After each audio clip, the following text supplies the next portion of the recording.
વિધાનસભાના વિપક્ષી નેતા અમિત ચાવડાએ મુખ્યમંત્રીને પત્ર લખ્યો છે અને જીપીએસસીની ભરતી પ્રક્રિયામાં પારદર્શકતા લાવવાની માંગ કરી છે।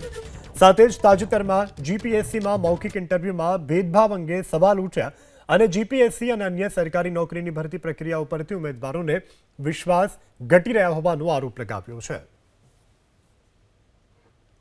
કોંગ્રેસ પક્ષ તરફથી પણ અમે સરકારને રજૂઆત કરી છે, મુખ્યમંત્રીશ્રીને પણ રજૂઆત કરી છે કે આ વિશ્વસનીયતા જીપીએસસી પર, સરકારી ભરતી પર ગુજરાતના વિદ્યાર્થીઓ યુવાનોની ઘટી રહી છે અને એમાં સુધારો લાવવો જોઈએ।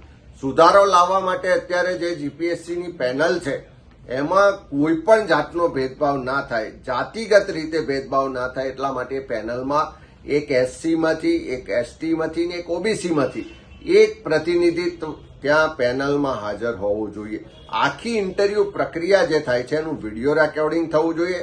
સાથે સાથે જે મૌખિક ઇન્ટરવ્યુનું ભારણ છે, જે ગુણ આપવામાં આવે છે 10%થી વધવા ના જોઈએ અને જેમ યુપીએસસીમાં આખી મૌખિક ઇન્ટરવ્યુ પ્રક્રિયાની એક એસઓપી છે, જીપીએસસી પાસે કોઈ એસઓપી નથી, એના કારણે એના ચેરમેન કે એના જે પણ વહીવટકર્તાઓ છે મન ફાવે તેવી રીતે વર્તે છે।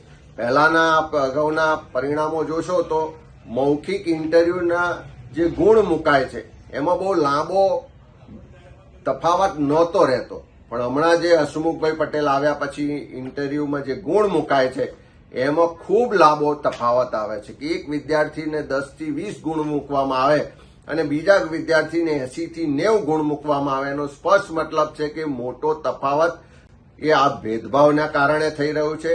એટલે ગુજરાત જે જીપીએસસી છે એમાં પણ મૌખિક ઇન્ટરવ્યુ માટેની એક એસઓપી બહાર પાડવામાં આવે।